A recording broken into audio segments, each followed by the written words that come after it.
Et bonjour à tous, on se retrouve aujourd'hui pour les résultats de NXT du 20 décembre 2022.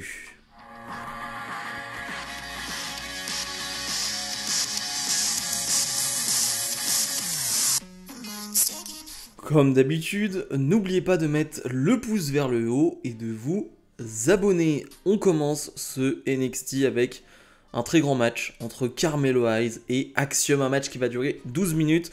Honnêtement, si je devais donner une note à ce combat, sur 5, on serait sur un bon 4, 4,25.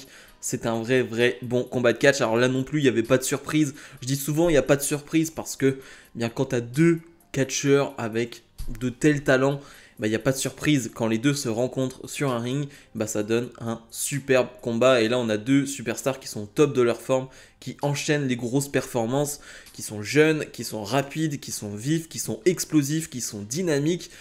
Et c'est ce qu'on a eu, un match dynamique, un match explosif, un match technique. Moi je pense aux enchaînements au sol qu'on a eu au début de match, c'est-à-dire qu'on a des transitions en prise de soumission, en roll-up, enfin des choses vraiment très bien gérées, des choses vraiment parfaitement huilées. Bref, c'est un très grand combat de catch, les deux sont vraiment top. Vraiment j'adore ce combat.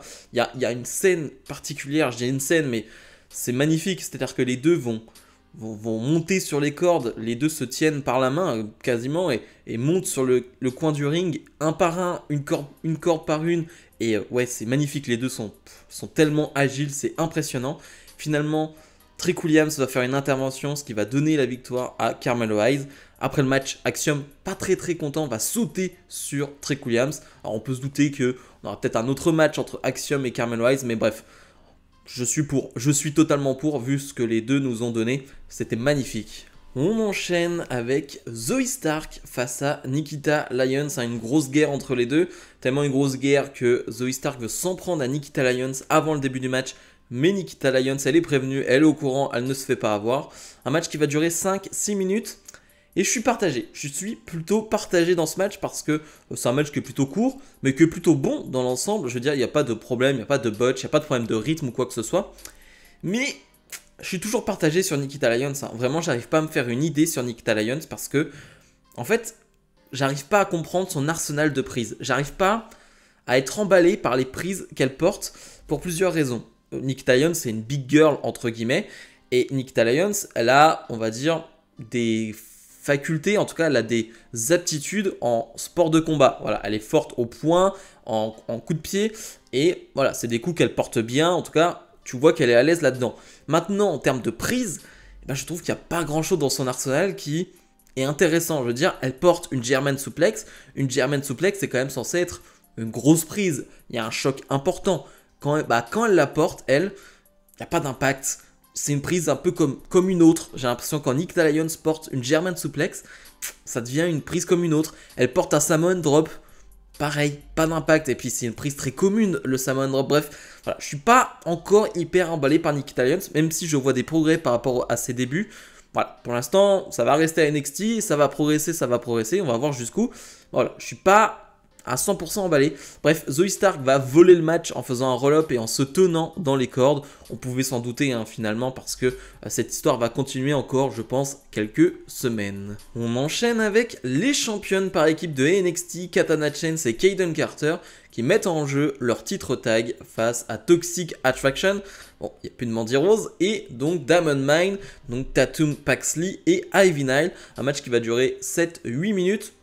Et c'était très bien, c'était tellement bon que j'avoue que j'en aurais bien pris 5 minutes de plus. Vraiment, c'est un excellent combat par équipe, comme quoi il y a du monde du côté de la division par équipe féminine, du côté de NXT, beaucoup plus de monde que dans la division féminine par équipe, j'ai envie de dire du main roster, ça c'est sûr et certain. Ouais, il y a du talent et je trouve que celle qui fait la performance la plus remarquante, la plus remarquable et surtout la plus surprenante, c'est Tatum Paxley. Tatum Paxley fait vraiment une super performance. Elle éclipse totalement Ivy Nile. Encore une fois, Ivy Nile, je vais me répéter, je vois le potentiel, mais j'ai toujours vu pas plus que ça. Voilà, il n'y a pas plus que ça pour le moment. Les championnes qui vont prouver une nouvelle fois pourquoi elles sont championnes et pourquoi c'est la meilleure équipe féminine à la WWE. Vraiment, elles sont encore une fois superbes et vraiment, il n'y a rien à dire.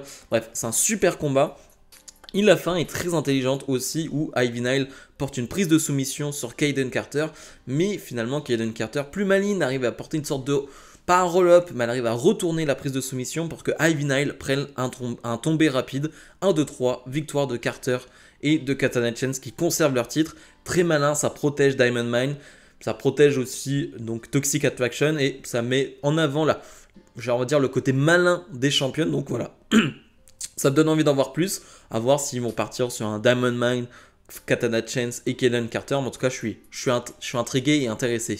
Apollo Crews est sur le ring et Apollo Crews, eh bien, il nous parle forcément de NXT Deadline et du fait qu'il n'est pas devenu champion de NXT. C'était vraiment son but en revenant à NXT. Il voulait être champion NXT, c'était finalement la consécration ultime en revenant à NXT. Il n'a pas réussi.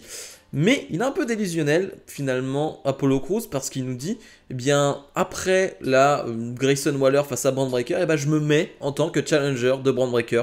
Je retourne dans la course au titre. Ok, de quel droit tu fais ça, Apollo Crews? Et finalement, il y en a un qui est pas content de ça, et bah c'est Carmelo Hayes. Carmelo Hayes qui lui dit, non mais c'est très bien, ok, mais t'as perdu face à Bron Breakker. Le vrai challenger, et bah c'est moi. C'est moi, je viens de gagner contre Axiom, et clairement, bah, je vais me mettre dans la course pour le titre de Bron Breakker.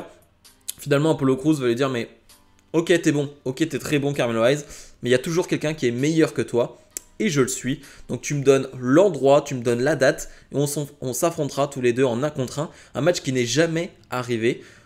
Ok, alors je ne sais pas quand ça va arriver, d'ici peut-être 1 semaine, 2 semaines, 3 semaines, je ne sais pas si ça a été annoncé, mais je suis totalement pour. Le Carmelo Hayes, Apollo Crews, je suis totalement pour, je pense que ça peut vraiment donner des étincelles, ça peut être un très très bon combat. Indy Hartwell fait face à Elektra Lopez, et vraiment chaque semaine, je me pose la question, mais pourquoi Indy Hartwell est encore à NXT? Vraiment, si c'est pour lui faire des matchs face à Elektra Lopez, je comprends pas l'intérêt. Vraiment, la solution de facilité, la solution la plus facile et qui paraît tellement évidente, c'est de la mettre en équipe avec Candice LeRae dans le roster principal. Enfin, vraiment, je comprends pas. Vraiment, je comprends pas. Mais bref, en tout cas, le match, il n'y a pas grand chose à dire. Ça va durer 3-4 minutes. J'aime bien la fin. Je trouve que la fin est plutôt innovante. Elle est plutôt maligne aussi, avec une Elektra Lopez qui va chercher un objet dans le coin du ring. L'arbitre ne l'a pas vu et finalement, c'est un point américain. Et elle va sortir ce point et mettre un petit coup dans la tête de Indy Hartwell pour faire le tomber. 1, 2, 3. Victoire de Elektra Lopez. Le match était ce qu'il était, c'est-à-dire pas terrible. Mais par contre, j'avoue que la fin, j'ai bien aimé. Mais vraiment, je n'en peux plus. Là, ça veut dire que ça va durer. Ça veut dire qu'Elektra Lopez va encore une fois affronter Indy Hartwell. Et vraiment, je comprends pas l'intérêt. Sol Ruca est censé faire face à Alba Fire. Un match que j'avais envie de voir, même si je savais que ça allait être court. Mais j'avais envie de voir parce que Sol Ruca, ça devient un peu une attraction maintenant avec ce qu'elle a fait du côté de NXT Level Up. Et on a envie d'en voir plus. Bah, malheureusement, on va rien voir d'elle parce que Alba Fire va se faire attaqué par Isla Dawn. On continue cette histoire, c'est plutôt malin aussi Isla Dawn qui fait beaucoup d'attaques, qui est très violente dans ses attaques. On pourrait penser que là c'est Alba Fire qui doit se venger après ce qui s'est passé donc du côté de NXT Deadline, mais non, c'est finalement Isla Dawn qui continue d'attaquer Alba Fire, donc j'aime bien ce côté-là, j'aime bien ce côté brutal, ce côté ok, je t'attaque, je t'attaque, je t'attaque, et je continuerai en fait, je continuerai à le faire, donc j'avoue que j'aime bien, même si j'avoue que bon, il y avait une partie de moi qui voulait vraiment voir un match de Sol Ruca. Le New Day défendent leur titre de champion par équipe de NXT face à Josh Briggs et Brooks Johnson, un match qui va durer 12 minutes, et quel combat les amis, quel combat par équipe, c'était super, vraiment. Là aussi, si je dois donner une note, vraiment on est sur un 4,25, quelque chose comme ça, c'est un excellent combat par équipe. Et j'ai envie de dire, le New Day, ils sont là pour se faire plaisir. Vraiment, ils sont à NXT pour se faire plaisir et pour faire plaisir au public et ça se ressent. Il y a une telle énergie qui se dégage du New Day dès qu'ils sont dans la salle, dès qu'ils sont dans un ring. NXT, bah, l'ambiance est différente, l'ambiance est électrique, il y a un truc qui se passe vraiment et ça se ressent. Vraiment, ça se ressent et quel bonheur, juste quel bonheur de voir le New Day à NXT et quel bonheur aussi de les voir affronter des jeunes superstars comme Brooks et Johnson. Josh Briggs et Brooke Johnson parce que ouais ça leur apporte de l'expérience et ça leur apporte vraiment quelque chose et ça donne un super combat par équipe. Vraiment le match est super. Alors, vraiment même Josh Briggs qui va porter un moonsault à un moment donné alors qu'il a un gabarit assez imposant et c'est pas vraiment son style de catch, mais il va te porter un moonsault qui est magnifique en plus. Vraiment il y a une belle amplitude, il y a une belle forme, enfin magnifique moonsault. Bref, c'est un super match. Vraiment rien à dire sur le combat, c'est très très bon. Le New Day va conserver. Petite marque de respect à la fin du match où tout le monde va se faire un petit câlin, va se serrer la main. Bref, c'était top. Vraiment super match de A à Z. Et finalement, le segment Main Event, on retrouve Grayson Waller qui depuis le début du show est dans plein de segments et demande à Bron Breakker de venir, d'être là. Parce que soi-disant, Bron Breakker n'est pas là, est un lâche. Et Grayson Waller, il porte une veste. Enfin, c'est assez bizarre, on se demande mais pourquoi il a cette veste. Finalement, Bron Breakker va arriver. J'aime bien l'entrée de Bron Breakker où tu le vois arriver avec sa voiture, etc. Ça donne quelque chose de plus épique qu'à l'habitude. Voilà, on met en place, il y a une mise en scène dans l'entrée de Bron Breakker que j'aime beaucoup. Et finalement, Bron Breakker va arriver, gros spear direct sur Grayson Waller. Mais on se rend compte que Bron Breakker, eh bien, ne bouge plus sur le ring après ce spear. Et que Grayson Waller, lui, bouge. Grayson Waller qui va finalement enlever sa veste. Et ça me fait rire, rien que d'y penser, parce que j'ai rigolé à ce moment-là. Grayson Waller, il a une sorte de gilet pare-balles où en dessous, en fait, il y avait une grosse plaque de métal. Et ce qui fait, que finalement, lui, il n'a pas trop ressenti le spear, mais que Bron Breakker, lui, s'est fait mal. Alors, c'est d'une bêtise sans nom. C'est tellement bête, mais c'est tellement marrant. Et j'avoue que j'ai beaucoup ri. C'est tellement bête, genre parce que t'as une plaque de métal comme ça, en dessous d'un protège-balle. Enfin, ça n'a aucun sens. Vraiment, c'est bête. C'est vraiment tellement bête, mais c'est tellement marrant dans l'idée. Finalement, Grayson Waller va poser avec le titre de champion NXT pour finir le show. Ouais, c'était marrant. Alors vraiment, c'est très bête. Vraiment, encore une fois, c'est très très bête. Mais j'avoue que ça m'a bien fait rire. Bilan de ce NXT. J'ai trouvé que c'était un bon show. Je rappelle aussi que ce sont des shows enregistrés. Je sais plus il y a combien de shows enregistrés. 1, 2 ou 3, je sais plus. 2 ou 3, je crois.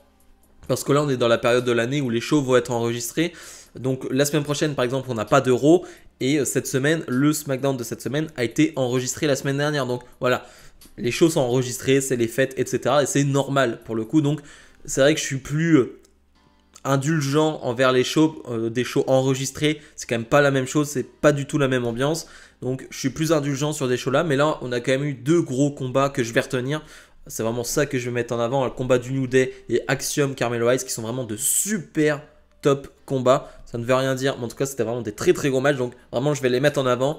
Et dans l'ensemble j'ai quand même passé un bon moment avec ce main event qui m'a fait vraiment rire. Vraiment je sais pas vous, mais moi ça m'a vraiment fait rire, donc ouais, on est sur un bon 7 sur 10. C'était un bon NXT. Comme d'habitude, n'oubliez pas de mettre le pouce vers le haut et de vous abonner. Salut salut.